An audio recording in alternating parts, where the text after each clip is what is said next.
প্রিয় চাষি ভাইরা, আজকে আমি তোমাদের সামনে বাঁধাকপির চাষ নিয়ে আমি হাজির হয়েছি।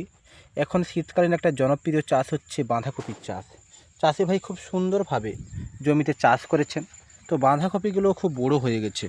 আমি দেখছি অনেক বাঁধাকপি খুব বড় সাইজের হয়ে গেছে। আমি দেখাচ্ছি, অনেক অনেক বড় সাইজের কিন্তু বাঁধাকপিগুলো হয়ে গেছে। তো একটাই প্রবলেম দেখছি, পাতাগুলোতে লেদা পোকা খেয়ে ফেলেছে।